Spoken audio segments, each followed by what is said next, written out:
why they prune. The stewardship of resources to produce good fruit. I think in some ways, our understanding of that and how we use our resources as followers of Jesus, how do we like our resources are limited. How do we use those?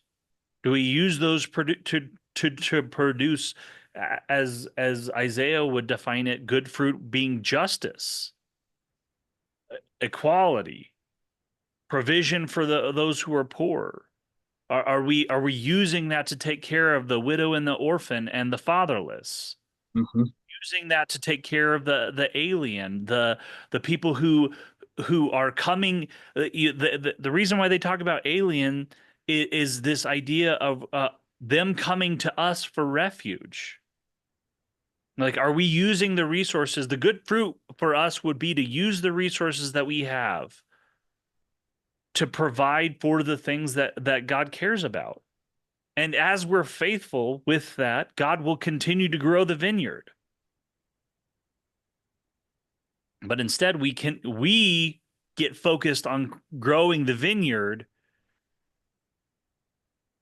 and producing more output, but that's Yeah, not necessarily what God's concerned about. yeah. It seems like if what God's concerned about is a good grape, and that involves things like cutting back at times or providing hardship, what feels like hardship to us, then we're apt to make a judgment against the owner of the vineyard. We're working hard here, but you're not doing your part. Why are things hard, and why did we just lose half of our plant? You Yeah. know, half of the plant is gone, and you're supposed to be looking out for this thing. And God's saying, judge between me and the vineyard. Did I provide or didn't I? I think that's the tension is, how do we view a God as good who comes around once in a while and prunes us?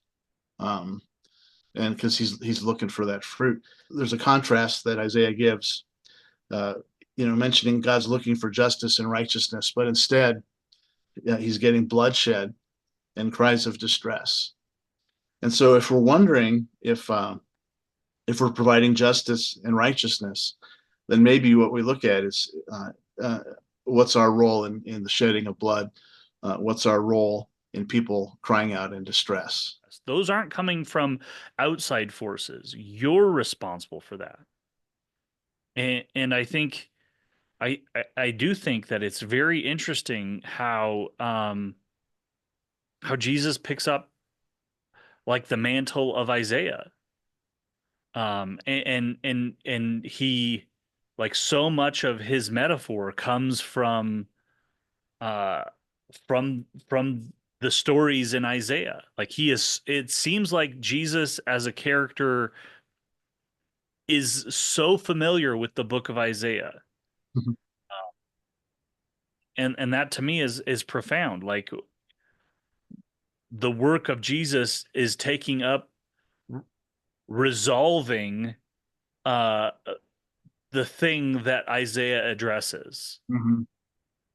And Well, it, he must have enjoyed reading it, because it's the first gospel written before he came around, and he gets to read about his mom's virgin birth in chapter 7. He gets to read about his ministry in Galilee in chapter 9.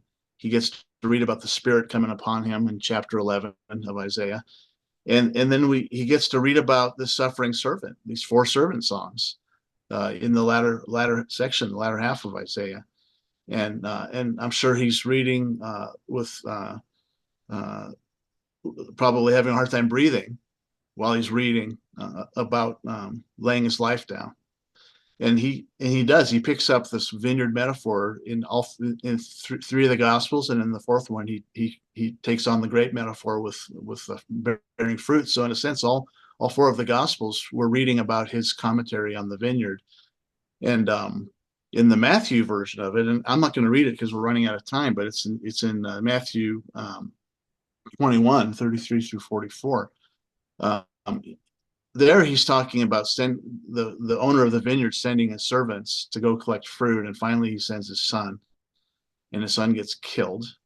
And then he says, "Well, what do you think is a fair and just thing for the owner to do after that?" And everybody's in agreement, including the religious leaders. Well, he should take away the vineyard from those scoundrels and give it to somebody else. And Jesus is kind of like, that's what's about to happen here.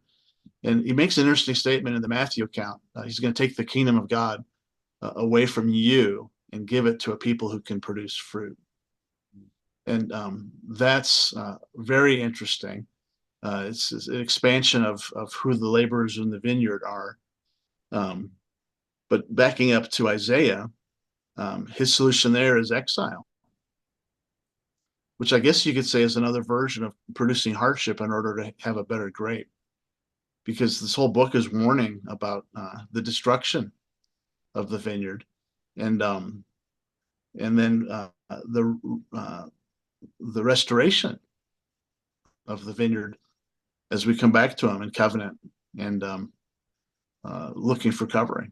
It's interesting because when Jesus takes this story at the point where the walls are being torn down in the story, Jesus plants a cross in the middle of the vineyard, and that becomes the exile that Jesus presents. You know, he takes on that burden of uh and the bloodshed. Like, it's his bloodshed. It becomes his bloodshed and his cry of distress. Um, Father, Father, why have you forsaken me? and that's that's the end of the story, or that's the next act. That's how far Jesus is willing to go to produce good fruit. Like in Isaiah, the people go into exile. In Matthew, Jesus becomes exile.